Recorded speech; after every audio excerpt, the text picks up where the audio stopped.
Hey guys, welcome to my first blog. আমি অরিত্র। আমি দুবাইতে থাকি এবং অ্যাজ এ বিম মডেলার হিসাবে এখানে চাকরি করি। তো এই চ্যানেলের মাধ্যমে আমি আমার ডেইলি লাইফস্টাইল আপনাদের সাথে শেয়ার করব, যে সারাদিন আমি কি কি করি এবং একটা বাঙালি ওয়ার্কারের ক্ষেত্রে কতটা ডিফিকাল্ট দুবাইতে থাকা, এবং কি কি মানে অপরচুনিটি এখানে আছে, সবই খুব সিম্পল ওয়েতে আমি আপনাদের সাথে শেয়ার করব। তো আপনাদের যদি ভালো লাগে, ঠিক আছে, চ্যানেলটা অবশ্যই আপনি সাবস্ক্রাইব করবেন। এবং উইদাউট এনি ফিল্টার আমি দুবাইয়ের অনেক কিছু ইনফরমেশন আপনাদের সাথে শেয়ার করব। তো অবশ্যই ভিডিওটি ভালো লাগলে চ্যানেলটিকে আমার রুমের বাইরের অংশ, মানে বাইরের এরিয়াটা। এই জায়গাটার নাম হচ্ছে কারামা। তো আমি এখানেই থাকি আপাতত। তো আপনারা দেখতে পাচ্ছেন চারিদিকে এখন প্রচুর রোদ দুবাইয়ে, যেহেতু প্রায় 45 ডিগ্রি, 40 থেকে 45 ডিগ্রির মাঝামাঝি আছে। ঠিক আছে, প্রচন্ড টেম্পারেচার। আর এখানে রাস্তার পাশে এরকম ভাবে পার্কিং করা থাকে, সেখানে সব গাড়ি লাগানো থাকে, যেটা আপনারা দেখতে পাচ্ছেন। তো এখন আমি যাচ্ছি একটা সাউথ ইন্ডিয়ান রেস্টুরেন্টে ব্রেকফাস্ট করার জন্য। ঠিক আছে, তো এখানে এরকম ভাবে দুবাই মিউনিসিপ্যালিটির তরফ থেকে একটা করে গাছ লাগানো থাকে বিভিন্ন স্ট্রিটে, এবং বসার জায়গা এরকম করা থাকে, যাতে মানুষের কোনো অসুবিধা না হয়। আপনাদেরকে দেখাচ্ছি আমি। এই দেখুন, এরকম একটা করে বসার জায়গা থাকে, তার উপরে এরকম করে গাছ লাগানো থাকে পরপর পরপর পুরো অনেকগুলো স্ট্রিটে, প্রায় সব স্ট্রিটে এরকম থাকে। আর এখানে এত রোদের মধ্যে যে এরা কি করে এরকম এত গাছপালা লাগিয়েছে, সেটা আমিও বুঝতে পারিনি এখনো অব্দি। তো এখানে যে রেস্টুরেন্ট আছে লাইট ফুড, এখানে আমি আপাতত যাচ্ছি। আমি অর্ডার করলাম ইডলি বড়া। ঠিক আছে, তো এখানে এটার প্রাইস হচ্ছে 5.5 দিরহাম, মানে হচ্ছে ইন্ডিয়ান টাকায় প্রায় 140 টাকার মতো।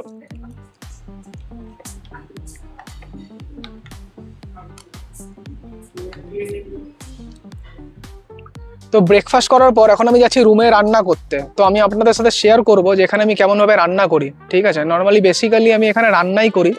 ঠিক আছে, কারণ বাইরের খাবার আমার অতটা স্যুট হয় না। তো সেই জন্য আমি প্রায় যখন যখন অফিস থাকে তখন একবার কুকিং করে দুবারে আমার কাজ চলে যায় এরকম। নর্মাল আজকে যেহেতু ছুটির দিন, তো এখন আমি যাব রান্না করতে, সেগুলো আপনাদের সাথে শেয়ার করব। তো অবশ্যই দেখতে থাকবেন। ব্রেকফাস্ট করার পর আমার তো সুপার মার্কেট যাওয়ার কথা ছিল, বাট এখানে আমি ছাতা নিয়ে আসতে ভুলে গেছি। তখন আমি যাচ্ছি রুমের মধ্যে ছাতা নিয়ে আসতে। ঠিক আছে, কারণ এই টেম্পারেচারের মধ্যে এরকম যাওয়া ঠিক নয়, কারণ হাইপার মার্কেটটা একটু দূরে আছে। ঠিক আছে, তো আপনাদেরকে অবশ্যই হাইপার মার্কেটটাও দেখাবো। তো আপনি অবশ্যই ভিডিওটা দেখতে থাকবেন শেষ অবধি। তো এখন আমি এসেছি কুকিং করতে। তো এখন আমি রান্না করব সব থেকে সিম্পল ডিমের কারি আর ভাত। তো এখন আপাতত আমি পেঁয়াজগুলো কাটছি, সবজিগুলো। তো আপনাদেরকে পুরোটা দেখাবো, অবশ্যই এই ভিডিওটা দেখতে থাকবেন। এখানে সবজি কাটা আপাতত কমপ্লিট হয়ে গেছে।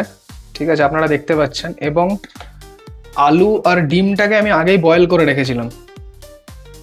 তো এখন আলু আর ডিমটাকে আমি ফ্রাই করব। তো আলু আর ডিমটা ফ্রাই করা কমপ্লিট হয়ে গেছে। এবার আমি গ্রেভিটা বানাবো। তার আগে আলু আর ডিমটাকে তুলে নেবো এখান থেকে।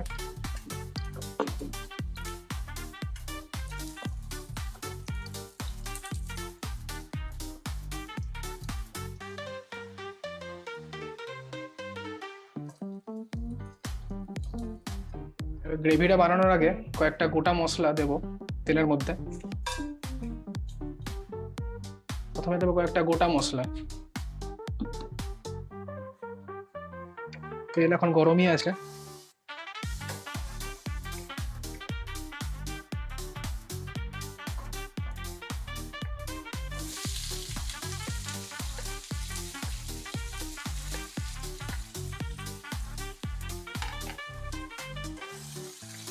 তেলের মধ্যে পেঁয়াজটা দিয়ে এখন ফ্রাই করব। পেঁয়াজ আমার ফ্রাই হয়ে গেছে। এখন এর মধ্যে দেবো আদা রসুনের পেস্ট। যদিও এখানে আদা রসুন গোটাও কিনতে পাওয়া যায়, বাট আমি পেস্টটা ইউজ করি। পেস্টটা খুবই ভালো কোয়ালিটির।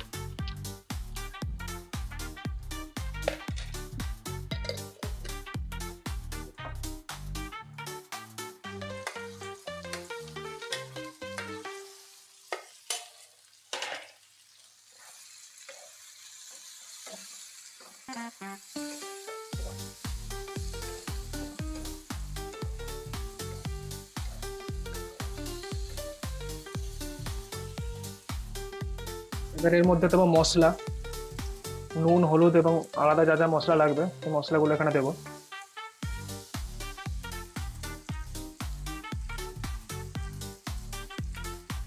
মানে মশলা হয়ে গেছে আমাদের রেডি।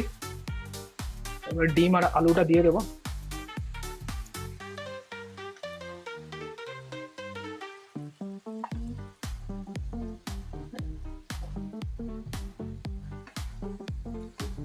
এবার এটাকে একসাথে কষাতে হবে কিছুক্ষণ, আর 5 মিনিটের মধ্যে রেডি হয়ে যাবে। জাস্ট কিছুটা কষাতে হবে এটাকে বাস। রান্না আমাদের কমপ্লিট হয়ে গেছে।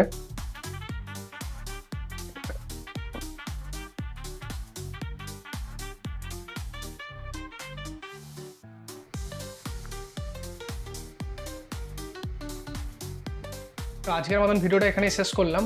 তো নেক্সট ভিডিওতে আমি আবার রুমটা আপনাদেরকে দেখাবো যেখানে আমি থাকি আপাতত দুবাইয়ের মধ্যে।